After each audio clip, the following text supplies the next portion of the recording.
એના ગમે તે રીતે પોસ્ટલાઈ પટાઈ બગાડી દેવામાં આવે. આ યુવક સસ્પેન્ડ કરાવવા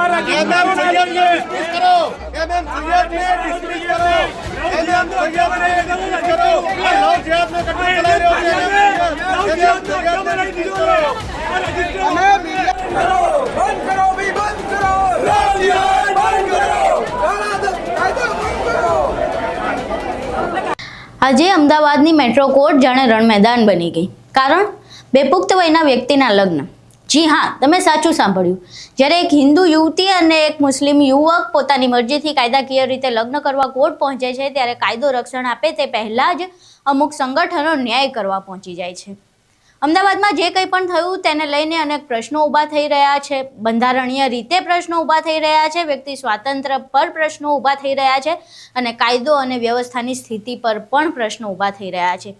જે પ્રમાણે લગ્નને લવ જેહાદનું એંગલ આપવામાં આવ્યું છે, તમામ ઘટના શું હતી, શા માટે આ લગ્નને લવ જેહાદનું એંગલ આપવામાં આવ્યું, શા માટે હિન્દુવાદી સંગઠનોએ વિરોધ કર્યો, યુવક યુવતીઓના લગ્ન વિશે સમગ્ર ઘટના શું બની હતી, હોબાળો કેમ થયો, તમામ વિશે વિગતવાર ચર્ચા કરીશું. નમસ્કાર, તમે જોઈ રહ્યા છો ચક્રવાત ન્યૂઝ. હું આપની સાથે હેમંત.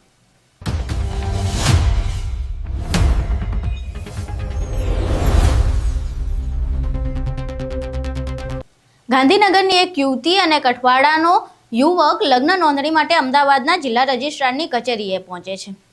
શરદ પૂર્ણિમાના દિવસે યુવતી પોતાના ઘરેથી ભાગી ગઈ હતી અને બાદમાં અમદાવાદમાં આજે મેરેજ રજિસ્ટ્રાર ખાતે મેરેજ રજિસ્ટર કરાવવા પહોંચી હતી.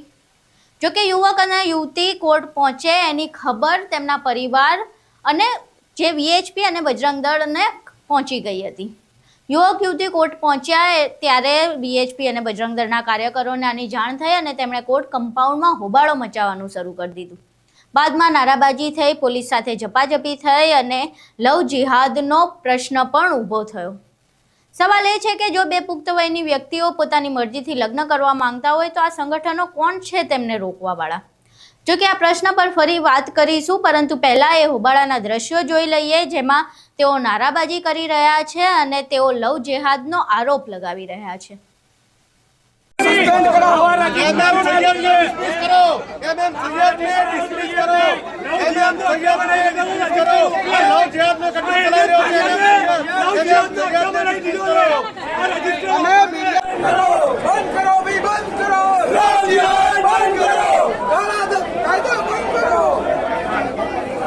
જે બનાવ બન્યો છે સાચો છે, પણ તમે જે કાયદાકીય પ્રોસિજર થતી હોય તમે કરો. એવી રીતે કોઈ બી એવી કોઈ જગ્યાએ એડવાઇસ લીધી હશે કે કાળો કોટ પહેરશું અથવા અમે કાળો કોટ પહેરીને જઈશું તો અમારે જે મેરેજ રજીસ્ટ્રેશન છે તેમાં જે છોકરી છે હિન્દુ છે, છોકરો છે મુસ્લિમ છે, અને એ રીતે કોઈ અમને કોઈ કે કોઈ વકીલની કે અન્ય કોઈ પણ અમને કાયદાકીય અડચણ નહીં થાય તેથી તેઓ ડુપ્લિકેટ વકીલ બનીને અહીંયા રજીસ્ટ્રેશન કરાવવા આવ્યા છે.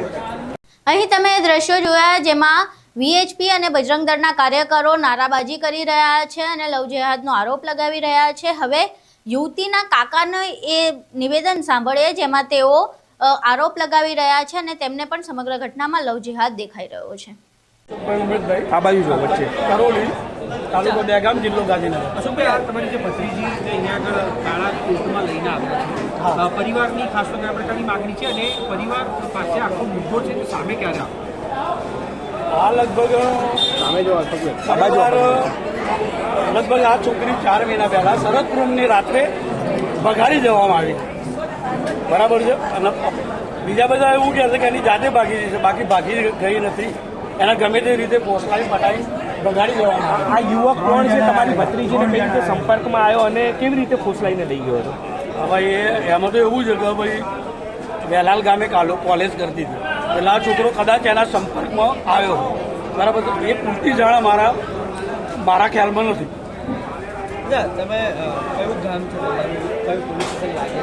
તમે આ બાબતે પોલીસમાં ફરિયાદ કરી હતી? હા, અમે ફરિયાદ કરેલી છે. કયા પોલીસ સ્ટેશનમાં? બૈયલ પોલીસ સ્ટેશનમાં. તો ત્યાંથી શું જવાબ આવ્યો? ત્યાંથી જવાબ અમે જ્યારે એમને ઇન્ફોર્મ કરીએ ત્યારે અમને એમ જ કહે કે ભાઈ તપાસ ચાલુ છે. અને જો કે તપાસ ચાલુ છે, પોલીસનો સાથ તો અમને બહુ છે. આજે શું ઘટના બની ને શું તમારી માંગ છે હવે?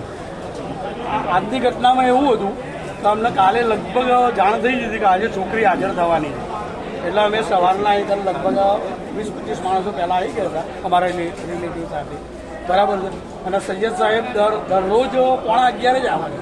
એના બદલે આજે એવો સૈયદ લગભગ 9:30 હાજર થઈ ગયો હતો અને એને બિનકાયદેસર અંદર હા અને અંદર લઈ જઈને લોક કરી દીધો. અમને અંદર જવા દીધા નહીં. પરિવારજનોની શું માંગ છે અને માની લો કે અમારી માંગ એવી છે કે આ છોકરી અમને આજ ના આજ પાછી આવે. બરાબર છે. કારણ કે એની જાતે ભાગી ગઈ હોય તો બરાબર છે. અને એના મને તો એવું લાગે છે ઉભા થઈ જાઓ. હા મને તો એવું લાગે છે કે આ છોકરાના તરફથી એના ઉપર ધાક ધમકી લાગે છે. બરાબર. અહીં તમે તમામ દ્રશ્યો જોયા જેમાં હોબાળો મચી રહ્યો છે. સામે જે યુવક લગ્ન કરવા માટે આવ્યો હતો તેના ધર્મના કારણે લવ જેહાદનો આરોપ લગાવવામાં આવી રહ્યો છે. પરંતુ આ સમગ્ર જે દ્રશ્યો સામે આવ્યા તેમાં એક નવો એંગલ એ હતો કે મેરેજ રજિસ્ટ્રારના ધર્મ ઉપર સવાલ કરવામાં આવી રહ્યો હતો. મેરેજ રજિસ્ટ્રારના ધર્મ પર સવાલ કરવો કેટલો યોગ્ય એ સૌથી મોટો પ્રશ્ન ઊભો થઈ રહ્યો છે. આ વિવાદમાં સૌથી વધુ જે શરમજનક પાસું હતું એ જ હતું કે મેરેજ રજિસ્ટ્રાર MM સૈયદ પર આક્ષેપ કરવામાં આવ્યા. કેમ? કારણ કે તેમનો ધર્મ મુસ્લિમ છે. બજરંગ દળ અને વકીલોનો આક્ષેપ છે કે તેમણે ઓફિસ વહેલી ખોલી આપી. પરંતુ જો ઓફિસ વહેલી ખોલી હોય અને એનું કોઈ કારણ હોય તો એ પોલીસનો સવાલ છે ને. તમે શા માટે માથા મારી રહ્યા છો ને તમને આમાં કેમ આટલો વિરોધ કરવામાં આવી રહ્યો છે? બીજો એક આરોપ એ લગાવવામાં આવ્યો કે યુવક અને યુવતીને કાળો કોટ પહેરીને અંદર ઘુસેડવામાં આવ્યા હતા. તો શું કાળો કોટ પહેરવો એ કોઈ બંધારણીય રીતે ખોટી વસ્તુ છે? કોણે શું કપડાં પહેરવા એ આ સંગઠનો હવે નક્કી કરશે. અહીં સવાલ એ થાય છે કે શું કોઈ સરકારી અધિકારીના ધર્મને કારણે તેને પક્ષપાતી માની લેવો જોઈએ? ભારતીય બંધારણે દરેક નાગરિકને સમાન હક આપ્યા છે, પણ માત્ર મુસ્લિમ હોવાના કારણે રજિસ્ટ્રાર પર આરોપ લગાવવા એ આ સંગઠનોની માનસિકતા છતી કરે છે. શું આ સંગઠનો હવે નક્કી કરશે કે કયો અધિકારી કયા ધર્મનો હોવો જોઈએ? ભારતનું બંધારણ દરેક પુખ્ત નાગરિકને પોતાની પસંદગીના પાત્ર સાથે લગ્ન કરવાની છૂટ આપે છે. જો આ લવ જેહાદ હોત તો તે પોલીસ તપાસનો વિષય છે.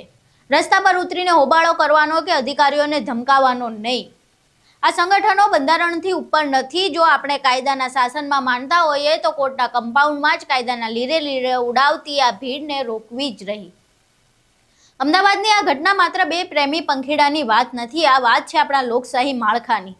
જો આવી રીતે ટોળાશાહી કાયદા પર હાવી થઈ જશે તો સામાન્ય નાગરિક ન્યાય માટે ક્યાં જશે?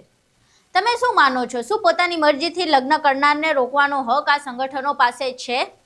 શું આમાં લવ જેહાદનો કોઈ એંગલ છે? અને છે તો પછી શા માટે?